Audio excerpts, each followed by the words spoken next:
안녕하세요. 이 시대의 구원받을 수 있는 복음인 현대의 진리를 전하고 있는 에스더입니다. 오늘은 지혜 있는 자는 깨달을 진저라는 책으로 말씀을 계속 나누어 보고자 합니다.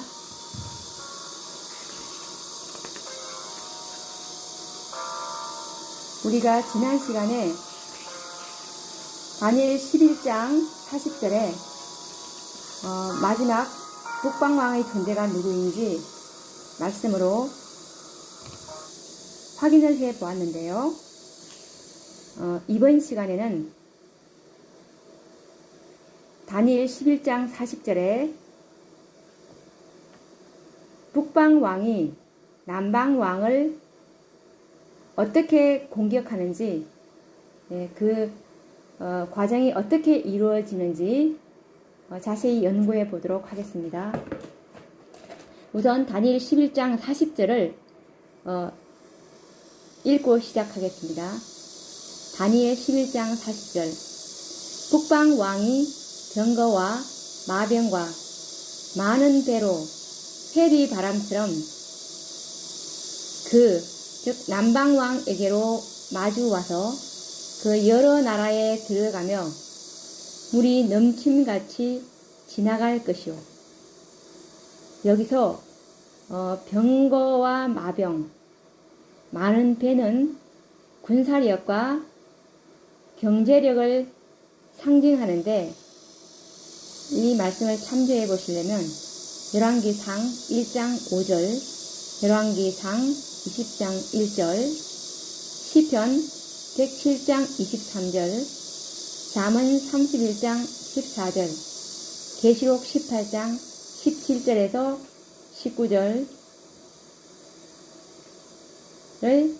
19절과 12절을 참조해 보시면 되겠습니다. 그리고 물이 넘침같이 지나갈 것이요 라는 의미는 소련, 즉 남방왕을 위시한 공산주의의 몰락을 상징하게 됩니다. 그리고 법왕권과 밀접한 동맹관계로 연합한 미국, 즉 북방왕은 남방왕 소련을 몰락시키기 위한 본격적인 공격을 시도하였습니다. 그러면 남방왕의 몰락과 그 역사적 배경에 대해서 알아보도록 하겠습니다. 우선 1961년 천주교 신자인 케네디가 대통령에 당선되게 되는데, 1962년 10월 소련이 중단거리 핵 미사일을 쿠바에 배치하는 것이 발견됩니다. 케네디는 미사일을 쿠바로부터 철거하도록 소련에 요구하게 됩니다.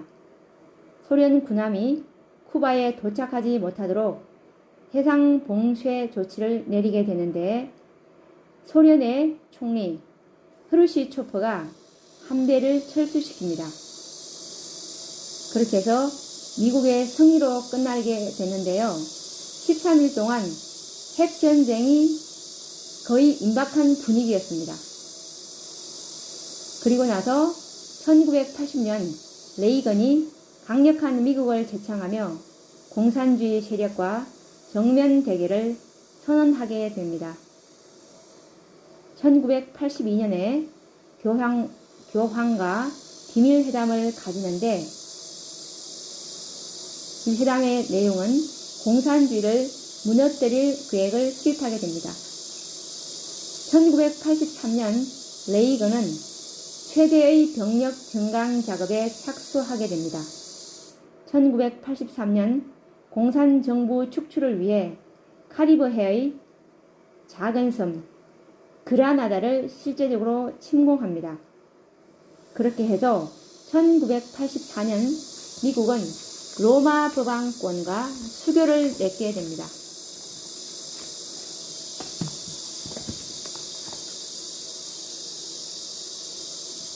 그러면 소련과 공산주의를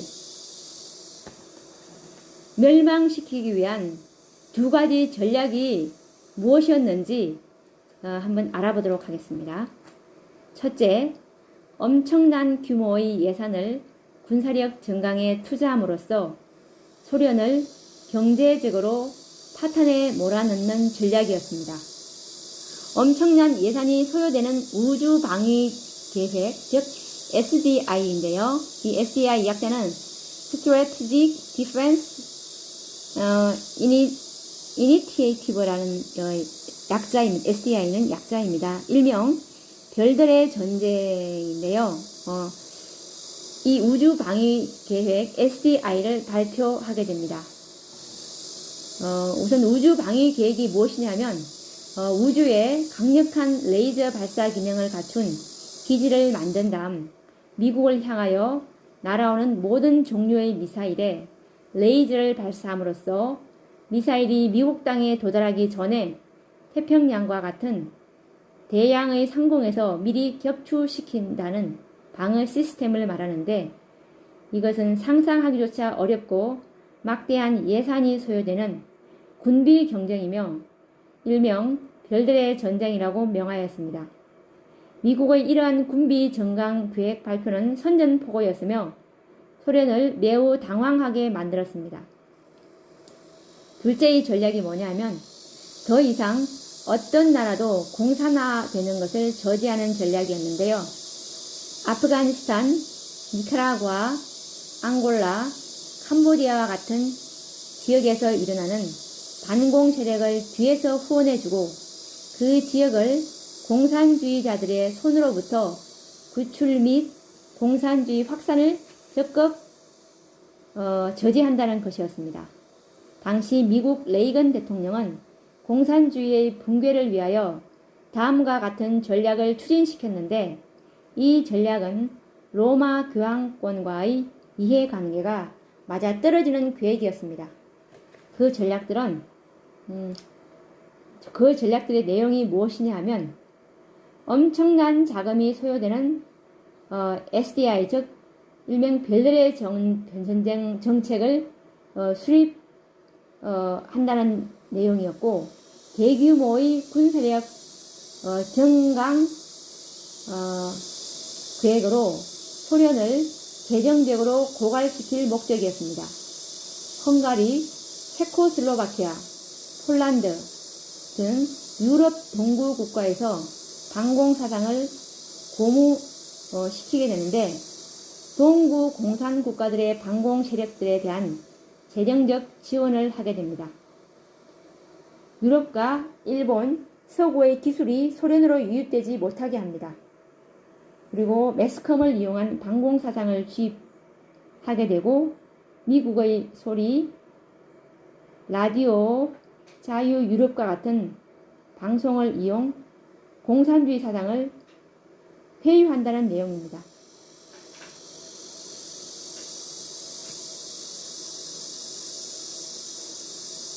이렇게 함으로 남방왕이 몰락하게 되는데, 더 자세히 알아보겠습니다. 북방왕, 즉 미국의 군사력 경쟁 도발은 남방왕 소련으로 하여금 군사력 대결에서 뒤지지 않기 위하여 막대한 재정을 소비하는 결과를 가져왔고, 급기야 소련의 경제력은 거의 소진되어 더 이상 국가를 유지하기 어려운 패닉 상태에 빠지고 말았습니다. 막강한 경제력을 가지고 있었던 미국은 서방 세계와 서방권의 경제적인 후원을 받고 있었으나, 반대로 경제력의 약점을 가지고 있는 공산주의 국가들과 소련으로서는 미국을 당할 수가 없었습니다. 이와 같은 군비 경쟁에서 남방왕 소련은 북방왕 미국의 군사력의 힘과 서방권의 공조에 의한 경제의 회오리 바람을 견디지 못하고 패배하고 말았습니다. 역사를 돌아보면 당시 소련은 경제력이 거의 소진되었고, 그 결과로 국내 정세가 매우 혼란스러웠고 나라의 존립이 매우 어려웠던 모습을 역사 속에서 보게 됩니다.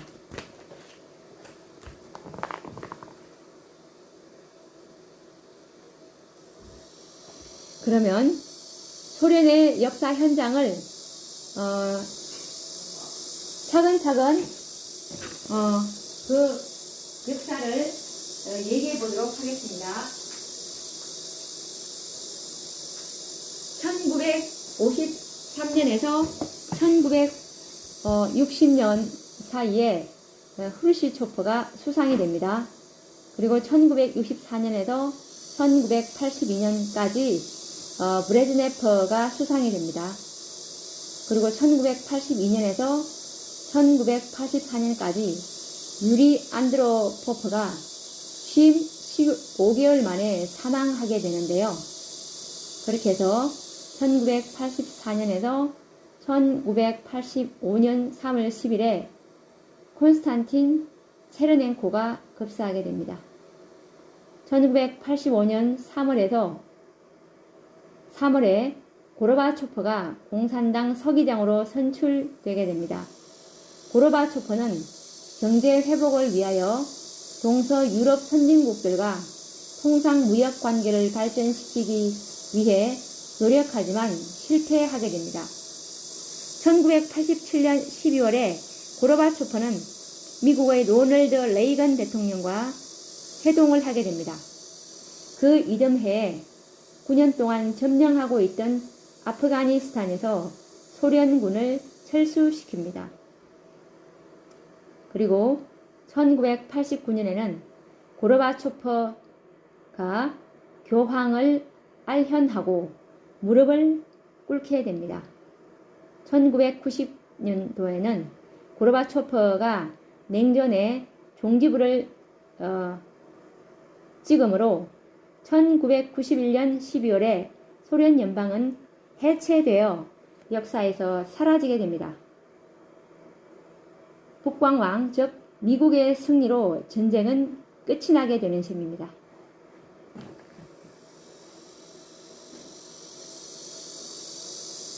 이렇게 해서 문자 그대로 예언이 성취되게 되는데, 다니엘 11장 40절의 말씀을 다시 한번 더 읽어보겠습니다.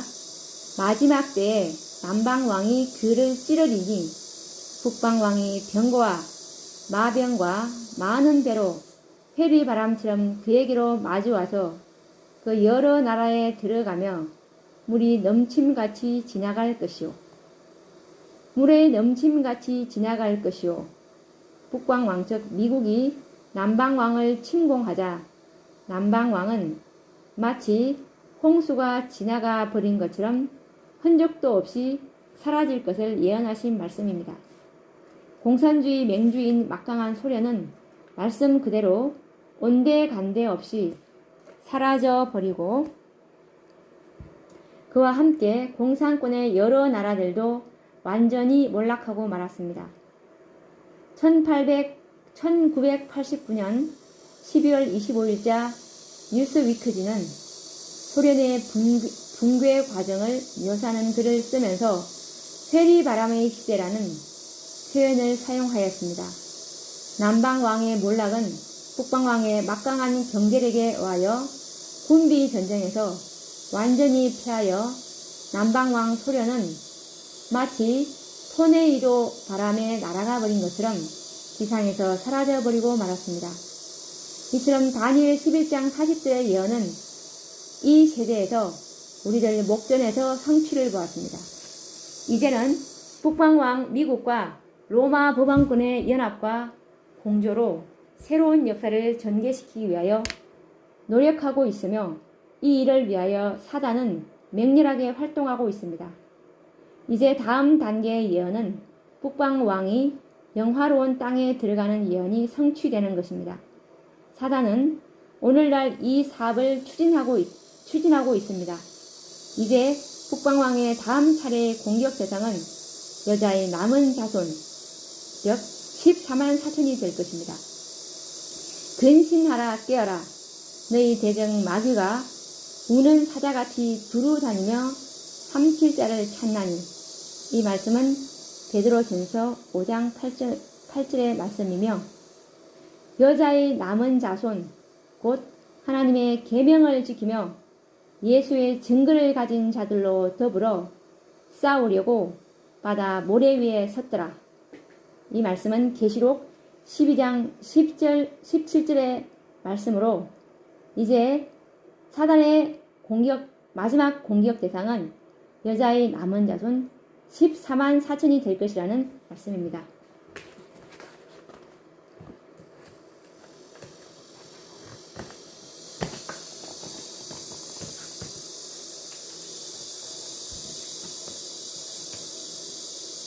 요한계시록과 이렇게 다니엘을 연구하는 것이 얼마나 중요한지 정언의 말씀을 한 번 더 읽고 또 다음 말씀을 진행해 보도록 하겠습니다. 목사와 복음 교역자들에게 보내는 정언 116에서 117페이지 말씀인데요. 요한계시록을 다니엘과 관련시켜 연구하라. 왜냐하면 역사는 반복될 것이기 때문이다. 이 세상 역사의 종말에 가까이 다가갈수록 우리는 말세와 관련된 예언들을 특별히 연구해야 한다. 신약의 마지막 책은 우리가 이해해야 할 필요가 있는 진리로 가득 차 있다. 사단이 사람들의 정신을 눈물게 했기 때문에 사람들은 요한계시록을 연구하지 않는 어떤 구실에 대해서도 기쁘게 생각해 왔다.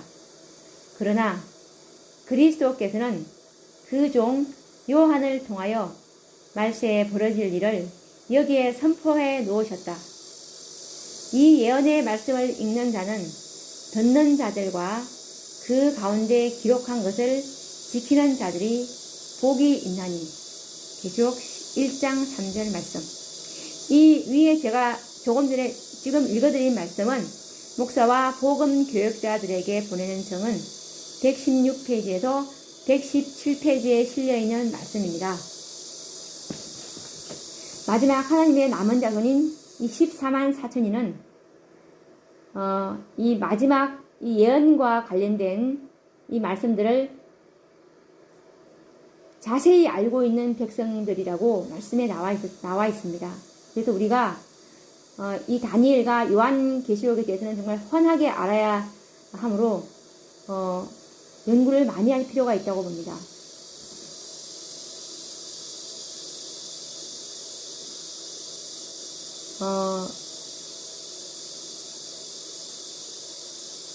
다음 말씀은 남방왕이 몰락한 이후의 사건들에 대해서 다뤄보도록 하겠습니다. 우리가 다니엘 11장 40절에 대해서 이제 연구해 보았는데요. 다니엘 11장 41절의 말씀을 또 연구해 보도록 하겠습니다.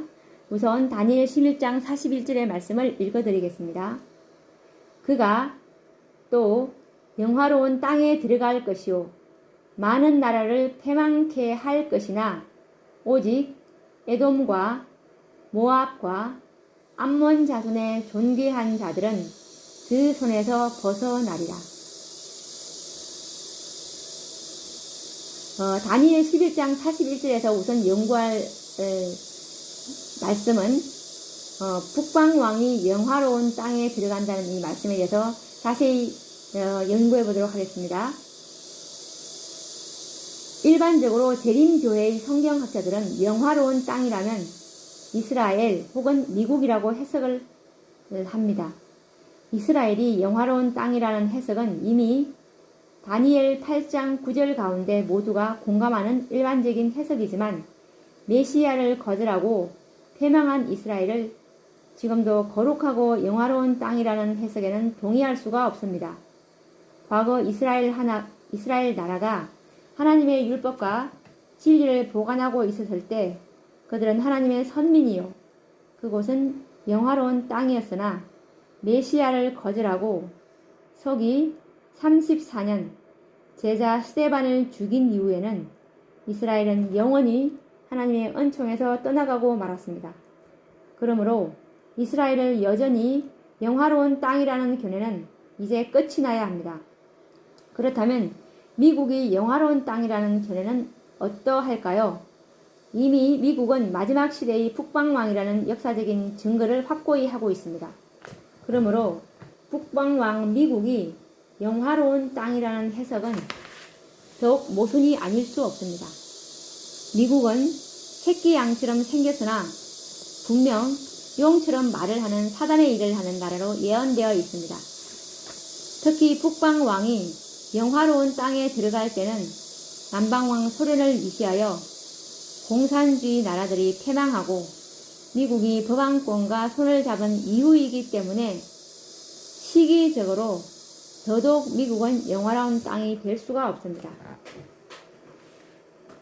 이제 북방왕 미국이야말로 법왕권과 연합하여 용처럼 말을 하고 짐승, 즉 법안권을 위하여 우상을 세우기 직전까지 역사는 진전되어 있습니다. 이런 시기에 미국이 영화로운 땅이라고 해석을 하는 것은 전혀 합당하지가 못합니다. 이런 견해는 처음부터 북방왕을 미국이 아닌 법안권을 적용하는 자들에 의하여 이런 해석이 시도되고 있습니다.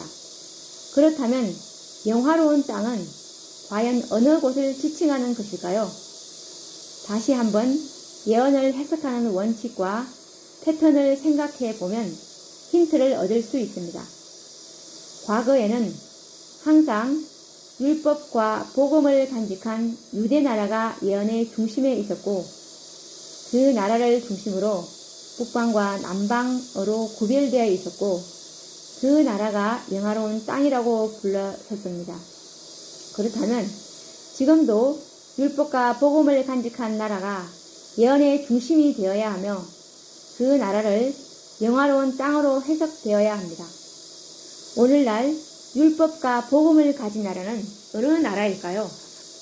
이제 영화로운 땅에 대한 중요한 원칙은 더 이상 어떤 국가나 민족이 될 수 없습니다. 왜냐하면 이스라엘 민족들에 맡겨졌던 율법과 복음은 이제 교회에게 위탁되었으므로 이 시대에 적용할 영화로운 땅은 교회, 곧 택하신 하나님의 백성들에게 적용되어야 할 것이 마땅합니다. 베드로전서 2장 9절을 읽어보겠습니다. 오직 너희는 택하신 족속이요 왕같은 제사장들이요 거룩한 나라요 그의 소유된 백성이니. 성경은 하나님의 교회가 율법과 복음을 가진 나라요 백성이라고 말합니다. 그러므로 하나님의 교회가 이 시대의 영화로운 땅으로 적용되어야 할 것입니다. 그렇다면 북방왕 미국이 영화로운 땅, 즉 교회에 들어간다는 표현은 어떤 의미를 가지고 있을까요? 미국이 앞으로 일요일 강제 법령을 만들어 종교 자유를 구속하는 법령을 만들어 안식일을 지키는 남은 교회를 핍박할 것이라는 예언을 묘사하는 말입니다. 북방왕 미국은 교회에 주어진 신앙의 자유를 구속하는 법령을 만들고 하나님의 진리, 교회를 핍박할 때 이것은 마치 고대 북방왕들이 이스라엘, 곧 영화로운 땅을 쳐들어가는 것과 같은 역사가 되는 것입니다. 지난 역사 가운데서 북방왕들, 즉 바벨론, 메데페르시아, 헬라, 로마 법안권은 항상 하나님의 성소와 율법을 짓밟았던 전과를 생각해야 합니다. 현대의 북방왕 미국도 예외가 될 수 없습니다. 하나님의 성소인 교회와 율법을 짓밟는 일을 할 것이기 때문입니다. 이 예언의 성취가 곧 다니엘 11장 41절에 그가 또 영화로운 땅에 들어갈 것이요 라는 말씀의 올바른 해석이 될 것입니다. 예언의 신은 일찍이 미국이 과거 북방 왕들의 역사를 반복할 것에 대하여 예언하고 있습니다. 이런 역사가 미국에서 일어난다는 사실은 과거 모든 사람들은 불가능하리라고 생각하였습니다. 각시대의 대쟁투 605페이지의 말씀을 읽어보겠습니다. 종교적 제한이 미국 안에서 이루어지고 하나님의 계명을 지키는 자들을 박해하기 위하여 교회와 국가가 연합하게 될 것이라는 예언은 아무 근거도 없고 불합리한 것으로 단정되어 왔다. 그리고 종교 자유의 옹호자였던 이 나라가 그 외의 다른 상태로 변할 수 없다고 단호하게 공언해 왔다. 그리고 각시대의 대쟁투 442페이지 말씀도 읽어드리겠습니다. 새끼 양과 같은 뿔과 용과 같이 말하는 소리는 그 표상하는 나라가 공언하는 바와 실제적 행동이 놀라울 만큼 모순됨을 가리킨다. 한 국가가 말한다는 것은 그 나라의 입법과 사법상 권위를 행사함을 의미한다. 그와 같은 행위를 통하여 그 나라가 일찍이 국시를 공포한 자유와 평화의 원칙이 허위임을 증명한다. 용처럼 말하고 먼저 나온 짐승의 모든 권세를 쓴다는 예언은 그 나라가 일찍이 용과 표범과 같은 짐승으로 표상된 나라들이 나타낸 편협한 정신과 박해의 정신을 드러낼 것을 명백히 예언하고 있다. 그리고 이 두 뿔 가진 짐승이 땅에 거하는 자들로 처음 짐승에게 경배하게 하니 곧 죽게 되었던 상처가 나은 자라 고 한 말은 이 나라가 법왕권에게 경의를 표하게 할 어떤 도를 강요하는 일에 그 권위를 행사할 것을 나타낸다. 앞으로 북방왕 미국은 법왕권의 전폭적인 지지 아래 종교 자유를 압박하는 법령을 만들 것이며 결과적으로 하나님의 참 교회를 핍박하여 하나님의 백성들에게 짐승의 표를 강요하는 무서운 사단의 일을 하게 될 것이다. 이것이 북방왕이 영화로운 땅, 즉 교회에 들어간다는 말입니다.